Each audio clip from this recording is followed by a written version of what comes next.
إن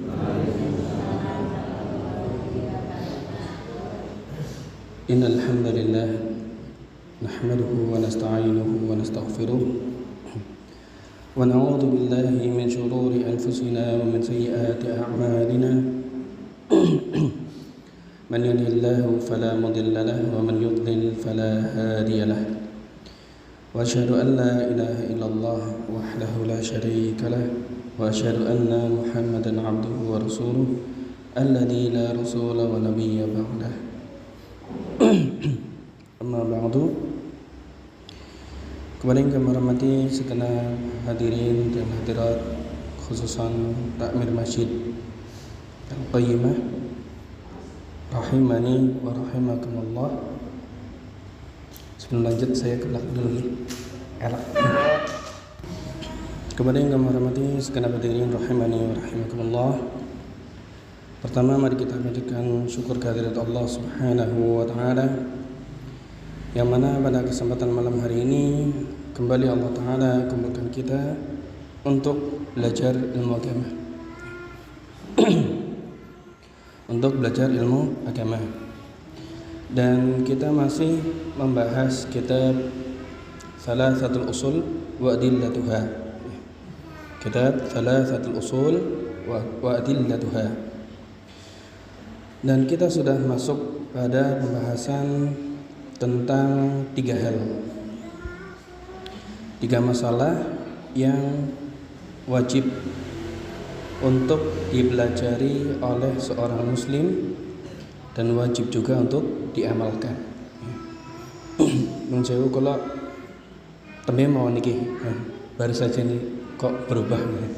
Apa tinggi kalau nanti kurang nyaman untuk dengar. Kata penulis kitab, beliau mengatakan, i'lam rahimakallah, ketahuilah semoga Allah merahmatimu, annahu yajibu ala kulli muslim wa muslimah ta'allumu hadhil masail thalatha wal amal bihin. Ketahuilah semoga Allah merahmatimu bahwasanya wajib bagi setiap muslim dan muslimah mempelajari 3 masalah ini, 3 masalah yang nanti akan kita sebutkan, dan beramal dengannya. Al-ula, yang pertama, dan poin pertama ini sudah kita bahas. Kata beliau, annallaha khalaqana, Allah subhanahu wa ta'ala sesungguhnya telah menciptakan kita, wa razaqana, dan memberi rizki kita, walam yatrukna hamalan, dan Allah Ta'ala tidak membiarkan kita begitu saja, bal arsala ilaina rasulan, namun Allah Ta'ala mengirimkan kepada kita seorang rasul. Siapa beliau Bapak Ibu? Kanjeng Nabi Muhammad sallallahu alaihi wasallam. Faman ata'ahu dakhala jannah, siapa yang taat kepada Rasul maka dia masuk ke dalam surga. Wa man 'asahu dakhalan nar, dan barang siapa yang bermaksiat kepada Rasul, yaitu Rasulullah Muhammad sallallahu alaihi wasallam, maka dia masuk ke dalam neraka. Dan kalimat ini bersandarkan atau berdalilkan kepada firman Allah Subhanahu wa taala surat Az-Zumar ayat 15 sampai 16. Surat apa Bapak Ibu? Az-Zumar ayat 15 sampai 16. Kata Allah Subhanahu wa taala, "Inna arsalna ilaikum rasulan syahidan 'alaikum." Sesungguhnya kami telah mengutus kepada kalian seorang rasul, syahidan 'alaikum, sebagai seorang saksi atas kalian. Kama arsalna ila fir'auna rasula, sebagaimana telah kami utus seorang rasul kepada Fir'aun. Kemudian apa yang dilakukan oleh Fir'aun manakala diutus kepadanya seorang rasul, yaitu siapa Bapak Ibu? Nabiullah Musa alaihi salam. Fa'asa Fir'aunur rasula, Setelah Musa mendatangi Fir'aun untuk didakwahi dan tunduk patuh kepada Allah, ternyata Fir'aun taat mboten. Ya. Fa akhadnahu akhdan wabila. Maka Allah pun mengambil satu konsekuensi karena kemaksiatannya Fir'aun kepada Musa alaihissalam. Allah memberikan dia apa? Azab, ya, azab yang menghinakan. Itu yang pertama. Ya, yang pertama intinya adalah kewajiban terhadap kanjeng Nabi Muhammad sallallahu alaihi wasallam. Pada malam hari ini kita akan membahas yang kedua, ya, yaitu poin annallaha la yardha. Allah Subhanahu wa taala tidak ridho. Mboten apa? Ridho. Mboten rela, ya, benci, murka. Ayyushraka ma'ahu ahadun. Benci terhadap apa? Benci terhadap perbuatan syirik, ya. Manakala ada seseorang yang berbuat syirik kepada Allah Ta'ala dengan membawa sekutu apapun, ya, fi ibadatihi, di dalam masalah apa? Ibadah, ya. Sesungguhnya Allah Ta'ala tidak ridha, ya, Allah itu dijadikan sekutu, ya, disyiriki dengan sesuatu apapun di dalam masalah ibadah. La malakun muqarrabun, entah yang dijadikan tandingan atau sekutu adalah seorang malaikat, ya, malaikat yang dekat sama Allah. Siapa itu? Malaikat Jibril. Wala nabiyyun mursal, dan tidak pula seorang nabi yang diutus. Siapa itu? Nabi Isa alaihissalam, dan juga bisa jadi Nabi Allah Muhammad sallallahu alaihi wasallam. Ya. Jadi kalimatnya di sini adalah Allah itu tidak pernah rela, tidak pernah ridha apabila Allah itu disekutukan. Entah sekutunya berupa malaikat maupun seorang nabi. Apa dalilnya? Apa dasar ungkapannya atau dasar pernyataannya? Kata beliau rahimahullah, wa dalilu qauluhu ta'ala wa annal masajida lillah. Dalilnya adalah firman Allah Subhanahu wa taala, dan sesungguhnya masjid-masjid itu adalah miliknya siapa? Miliknya Allah Subhanahu wa taala. Wa annal masajida lillah. Dan sesungguhnya masjid-masjid itu adalah milik Allah.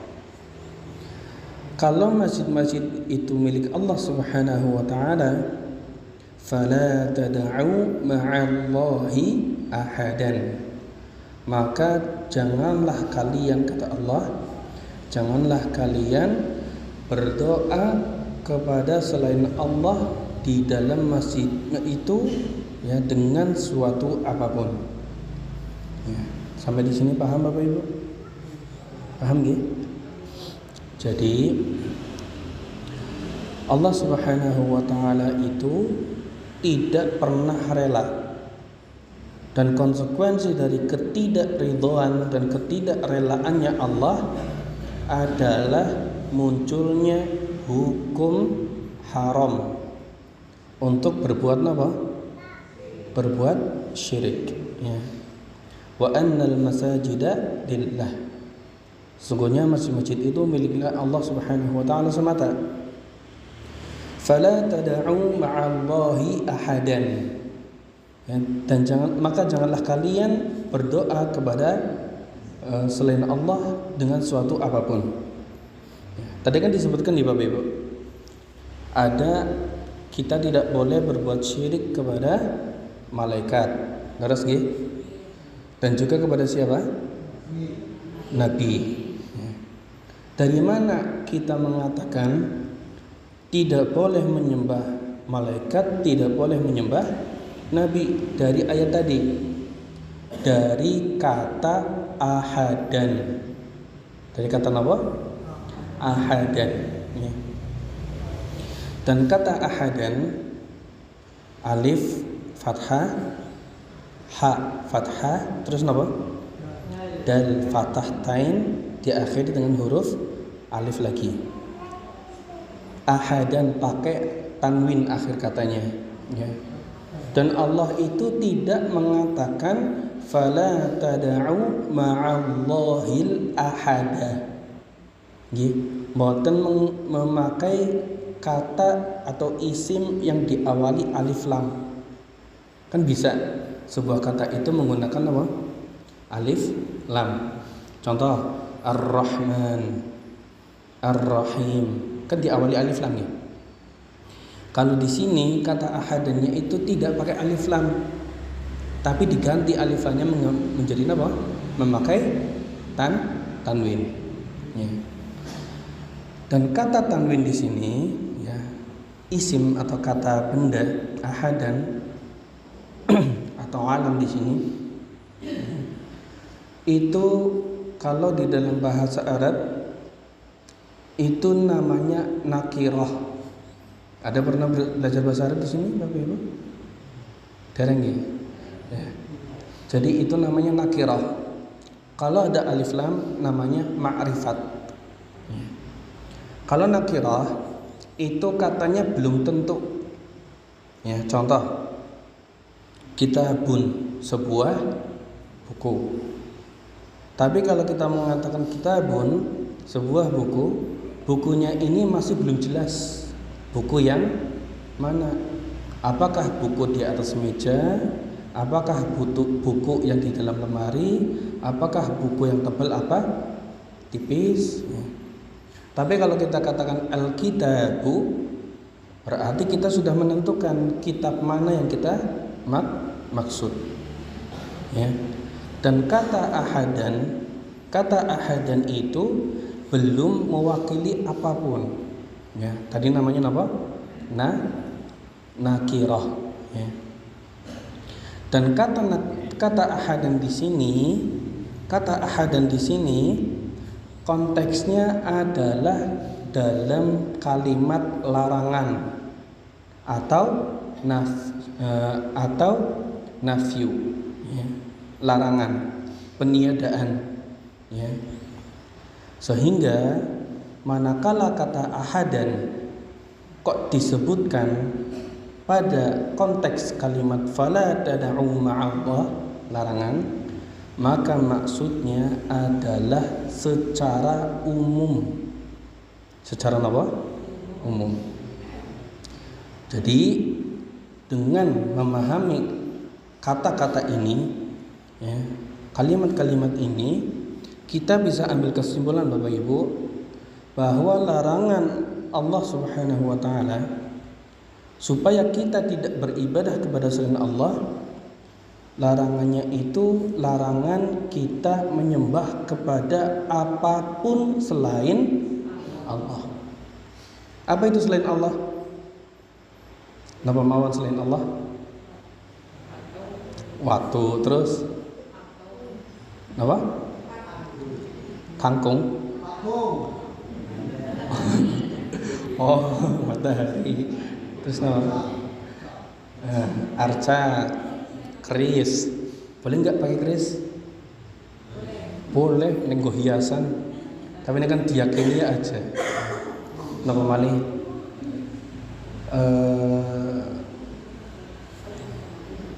Ini kan benda-benda mati nggih.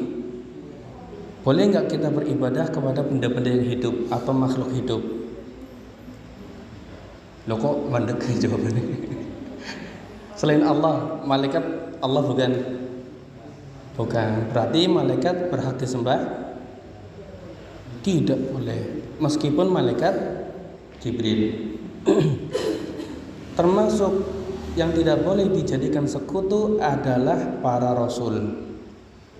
Nabi Isa, terus siapa? Nabi Allah Muhammad sallallahu alaihi wasallam. Oke, ada malaikat, ada para nabi dan rasul, di bawahnya para nabi dan rasul sinten Bapak Ibu? Sahabat. Oke, enggak apa-apa. Di bawahnya lagi wali. Orang-orang yang dijuluki sebagai seorang wali. Bukan wali kelas, wali murid nih. Tapi wali yang disebut sebagai seorang kiai, ya. Kenapa kok mereka nggak bisa dan tidak berhak untuk diibadahi? Karena selain Allah itu tidak bisa menciptakan, tidak bisa memberi rizki, tidak bisa menghidupkan, tidak bisa mematikan. Seandainya Bapak Ibu, seandainya ada makhluk bisa menciptakan alam semesta, makhluk itu berhak diibadahi. Jelas? Tapi ada enggak yang bisa menciptakan selain Allah? Enggak ada. Rizki, seandainya ada makhluk yang bisa memberi rizki, maka makhluk itu berhak diibadahi. Ada enggak? Enggak ada. Lah bos pribadi.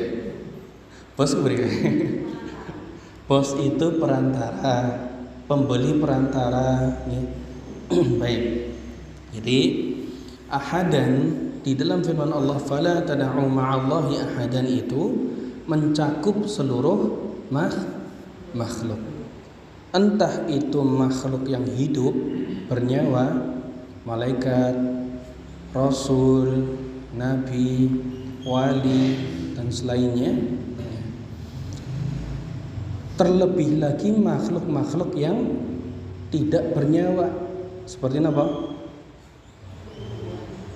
Wit gede, terus watu, terus empang, ya, hiasan, itu lebih berhak untuk tidak diibadahi.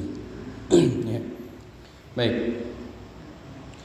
Dan kenapa kok kita juga tidak boleh menjadikan Allah itu kenapa kita tidak boleh menyekutukan Allah?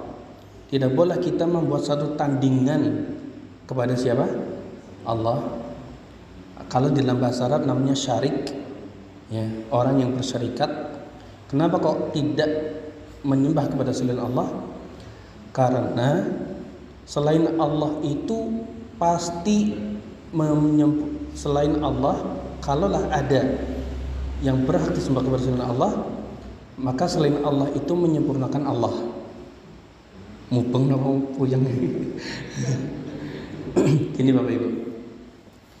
Tandingan di dalam bahasa Arab namanya syarik. Namanya apa?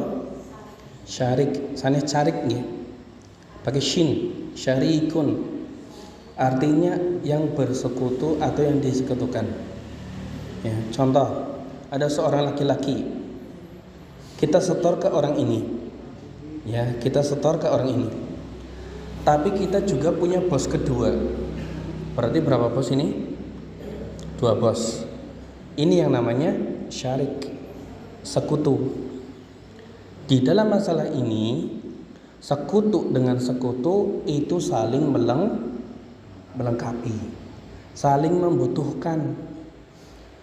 Kalau konteksnya ibadah, mungkin enggak Allah butuh kepada selain dirinya?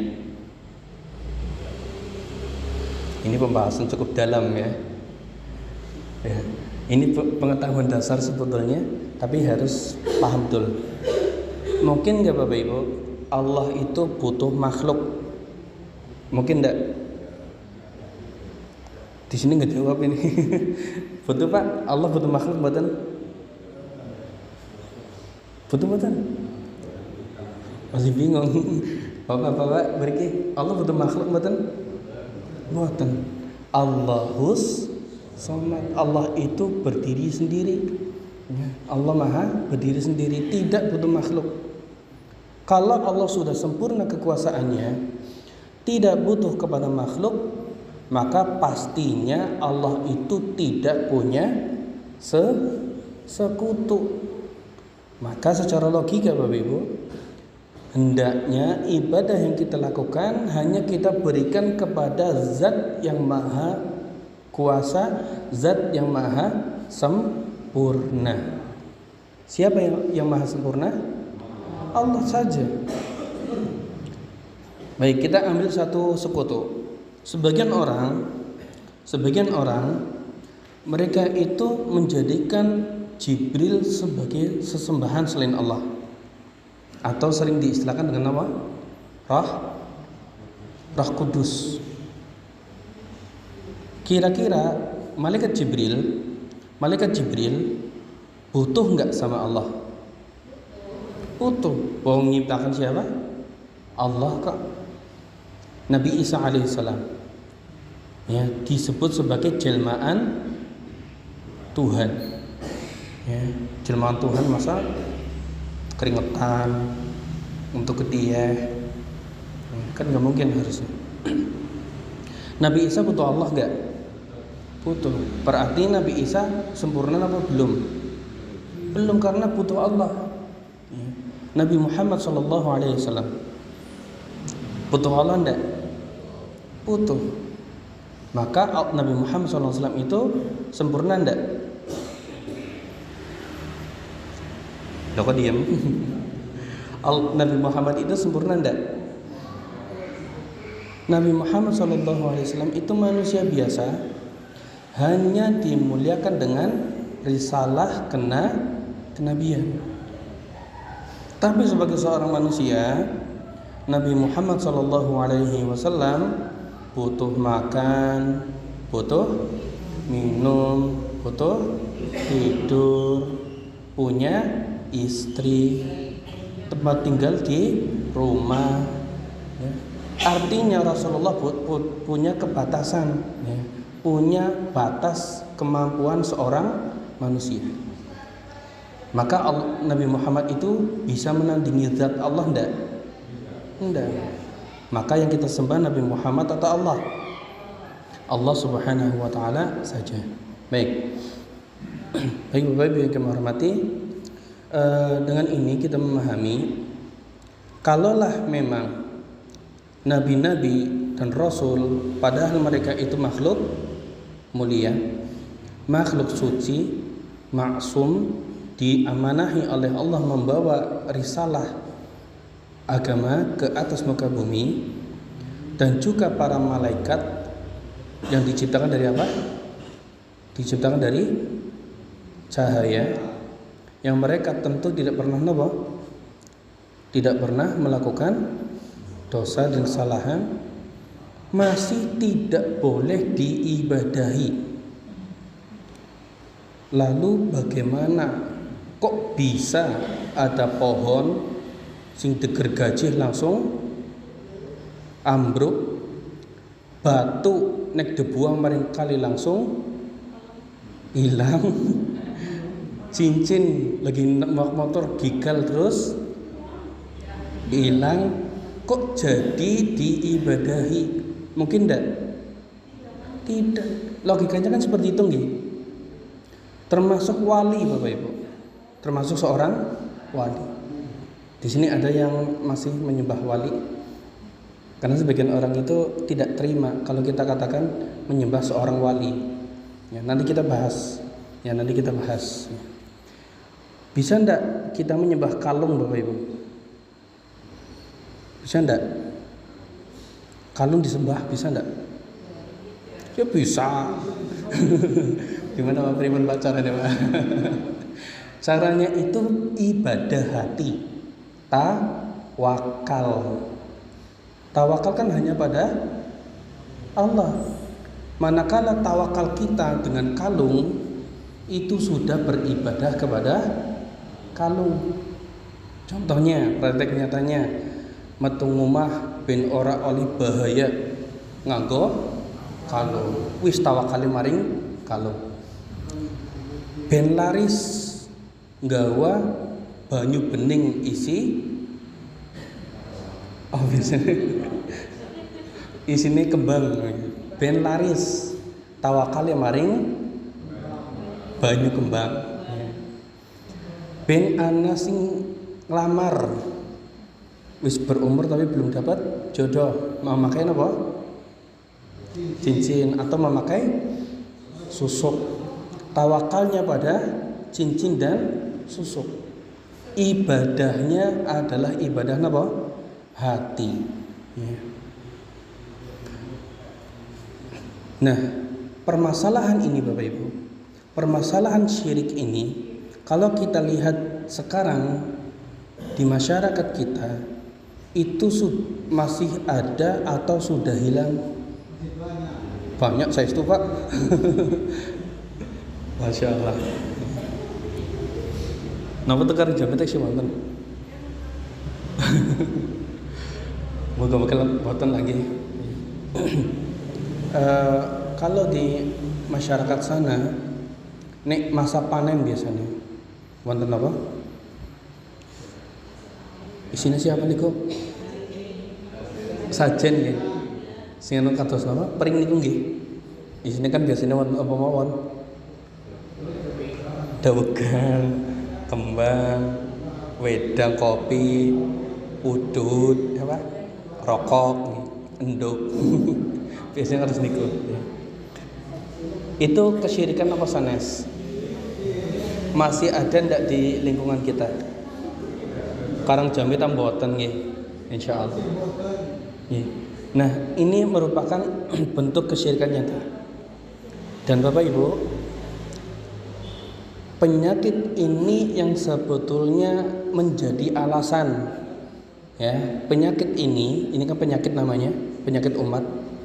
Penyakit ini yang menjadi alasan kenapa kok para nabi dan rasul turun ke muka bumi. Dan kenapa kok kitab-kitab suci itu diturunkan?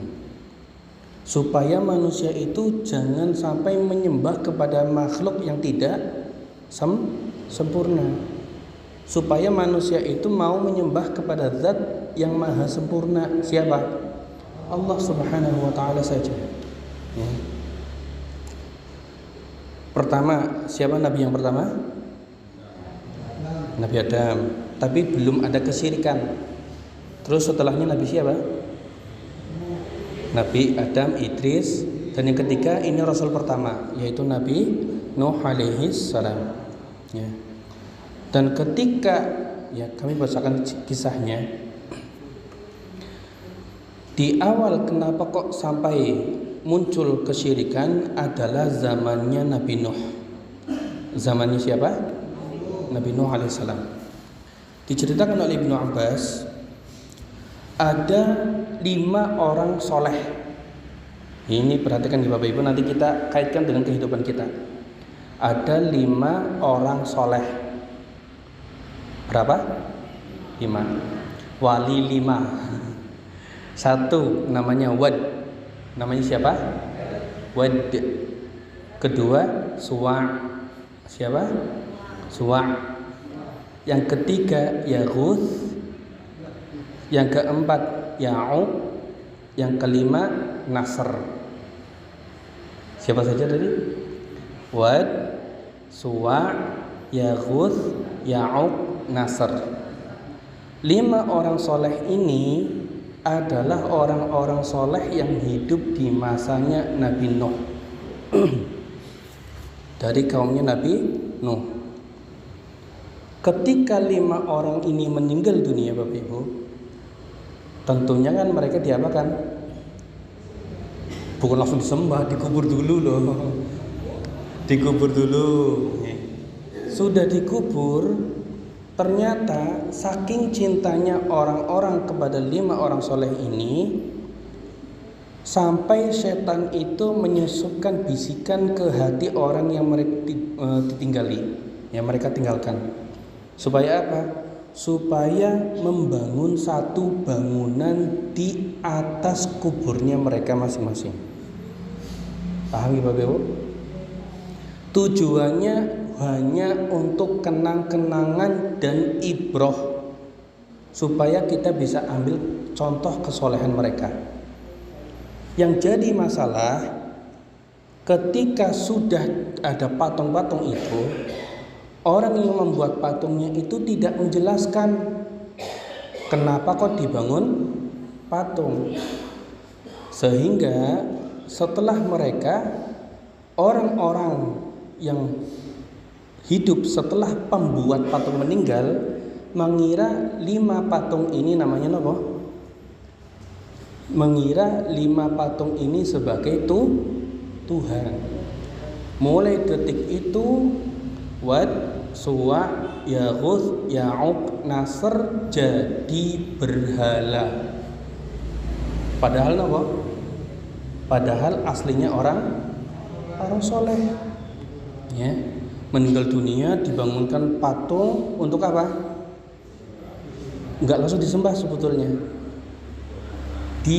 Kenang-kenangan supaya kita melihat ini loh orang soleh kita seperti ini seperti itu. Ya, tapi enggak dijelaskan. Sehingga setelah pembuat patung meninggal dunia, orang setelahnya mengira itu adalah sesembahan. Jadilah 5 patung ini yang tadinya orang soleh disembah. Maka diutuslah seorang nabi, namanya siapa? Nabi Nuh alaihi salam. Dan perilaku ini, ya, ini resiko berat tapi harus saya sampaikan. Perilaku seperti ini diikuti oleh sebagian muslim.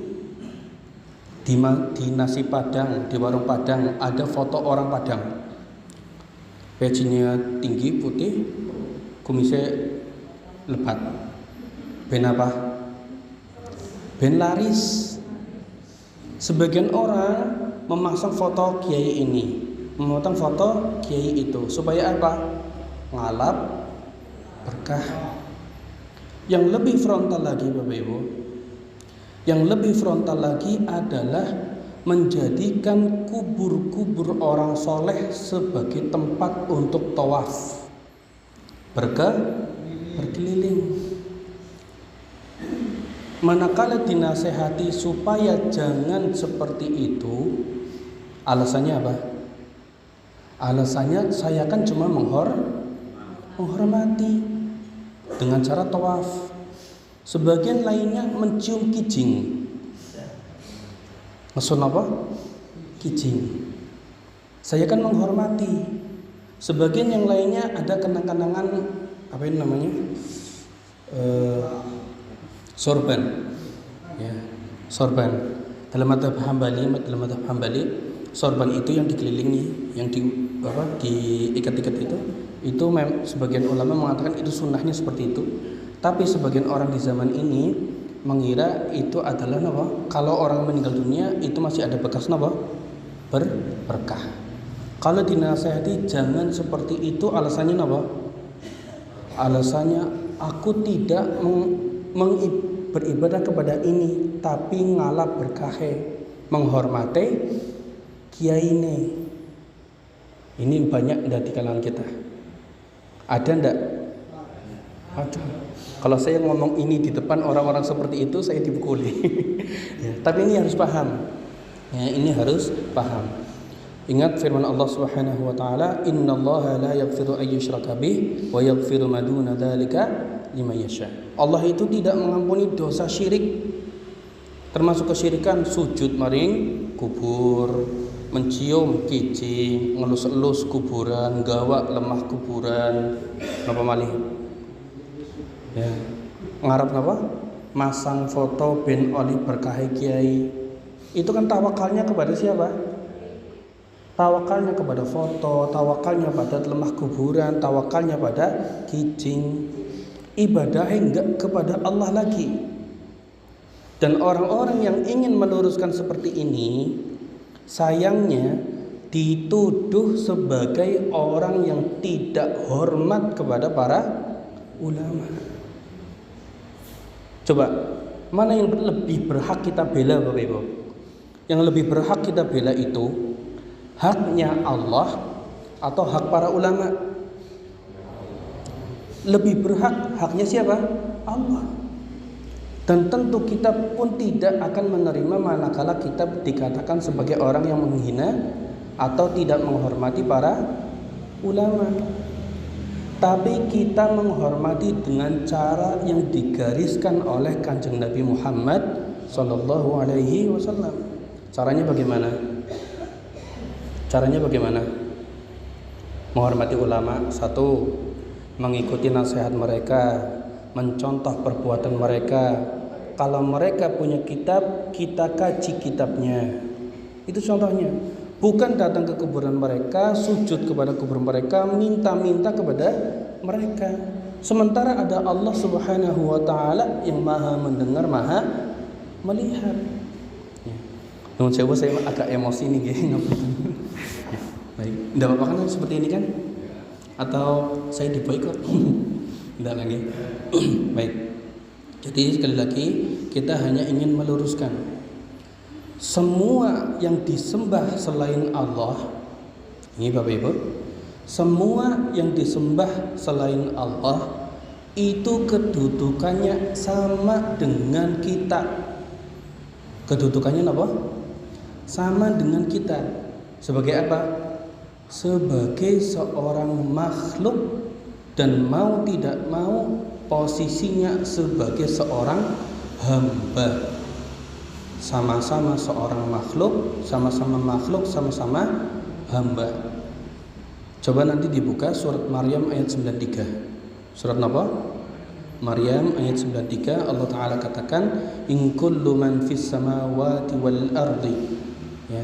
Semua siapapun yang ada di langit dan ada di bumi, illa atir rahmani abda, melainkan akan datang kepada Allah pada hari kiamat sebagai seorang abdan. Seorang apa? Hamba. Bahkan disebutkan di dalam Al-Quran, orang-orang yang menyembah orang-orang saleh tadi, ya Wad, ya Auq, ya Huth, Nasr, Suwa, kata Allah Ta'ala, ulaika alladhina yada'un yabdaghuna ila rabbihimul wasilah. Orang-orang yang mereka ibadahi itu, mereka sebetulnya berharap kepada Allah Subhanahu wa taala. Yabdaghuna ila rabbihimul wasilah ayyuhum aqrabu wa yarjuna rahmatahu. Siapakah di antara mereka yang bisa mendekatkan diri dan paling dekat dengan siapa? Dengan Allah. Wa yarjuna rahmatahu. Mereka yang dia ibadahi itu, mereka sibuk untuk mengharapkan rahmat dari siapa? Dari Allah. Wa yakhafuna 'adzabah. Dan mereka orang-orang soleh itu disembah, mereka masih takut dengan azab dari Allah. Kalaulah orang-orang soleh masih merasa berharap pada Allah, merasa takut dengan azab Allah, kira-kira bisa nulung betul Bapak Ibu? Ya tidak bisa. Maka buat apa kita menyembah kepada orang soleh yang telah meninggal dunia? Mereka berhak diapakan? Berhak untuk didoakan, bukan dimintai hajat. Masya Allah.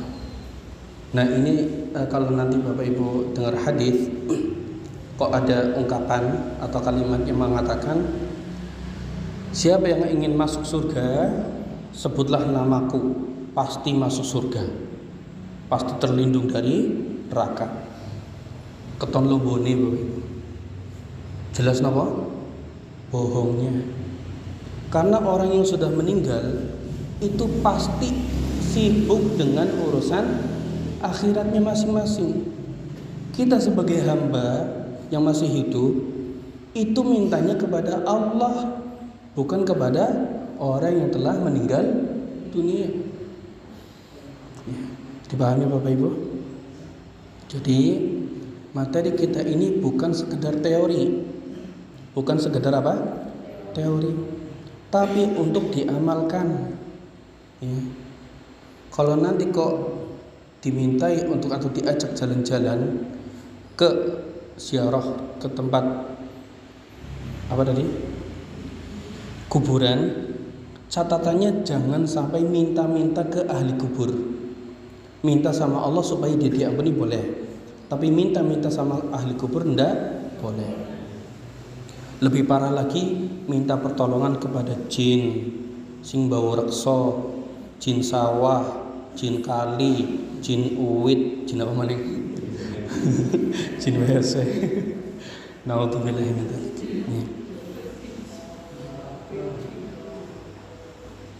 Saya sampaikan ini aman enggak di sini? Aman enggak?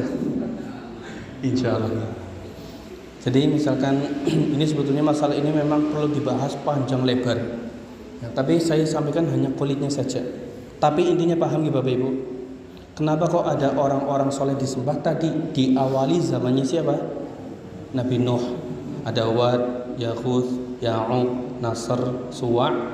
Mereka meninggal dunia, dibangunkan patung, tapi patungnya itu justru disembah.